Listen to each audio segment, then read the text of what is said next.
The year is 845 AD. Northern Europe is gripped by fear. From the frozen fjords of Scandinavia, longships appear on the horizon like shadows across the sea.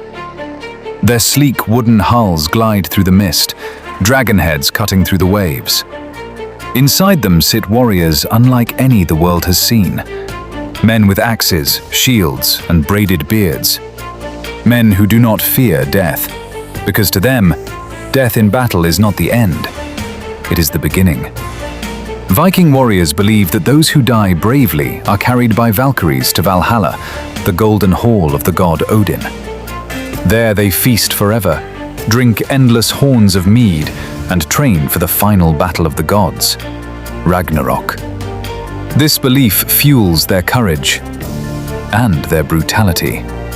During the Viking Age, from the 8th to the 11th century, Scandinavian seafarers reshaped Europe. They were not only raiders, but explorers, traders, and settlers. Their ships sailed west to Iceland, Greenland, and even North America centuries before Columbus. But their most feared attacks targeted the wealthy and poorly defended lands of Christian Europe. In 845, a powerful Viking leader, often identified as the legendary Ragnar Lodbrok, led a massive fleet up the Seine River. More than 120 longships carried hardened warriors toward one of the most important cities in the Frankish kingdom, Paris. At the time, Paris was a fortified island city known as Île de la Cité, ruled by the Frankish king Charles the Bald. As the Viking fleet moved inland, villages burned and church bells rang in panic. Frankish defenses collapsed along the riverbanks. Viking ships were perfect for river warfare, able to cross oceans and navigate shallow waterways deep into enemy territory. Soon the defenders of Paris saw them. Rows of dragon ships, hundreds of shields, an army of pagan warriors at the gates of a Christian city. To the Franks, the Vikings were terrifying not only for their weapons, but for their beliefs. Their gods were warriors. Their heaven was a battlefield. Their greatest honor was to die in combat. On March 28, 845, the Viking fleet reached Paris. Ragnar made a brutal display of power. He captured 111 Frankish soldiers and hanged them along the riverbanks as a sacrifice to Odin. The message was clear. Fear spread through the Frankish army, and many fled before the true battle even began. The Vikings stormed the city. Fires spread through the streets, churches were looted, gold and silver were stripped from altars as the Norse warriors plundered everything they could carry. But soon, something unexpected happened. A plague spread through the Viking camp. Warriors fell violently ill.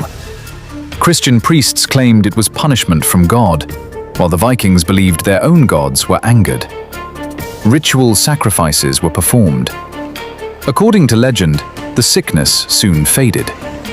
Meanwhile, King Charles the Bald faced a terrible decision. His army had failed, and Paris stood defenseless. Instead of fighting, he chose to pay the invaders. The ransom was enormous, nearly 7,000 pounds of silver and gold.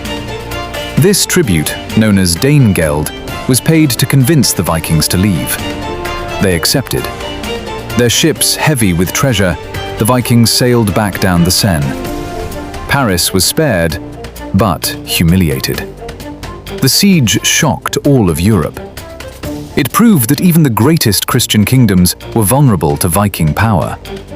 Yet the Viking story did not end with raids. Over time, some Norse warriors became settlers and rulers. One Viking leader, named Rollo, would eventually receive land from the Frankish king. That land became Normandy. Generations later, the descendants of those Vikings would conquer England. Slowly, the Viking world changed.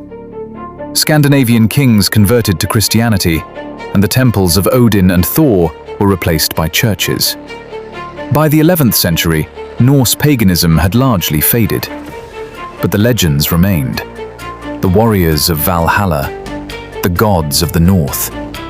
and the longships that once sailed into the heart of Europe.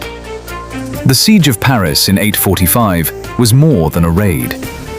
It was a clash of civilizations, Christian Europe and the warrior faith of the North.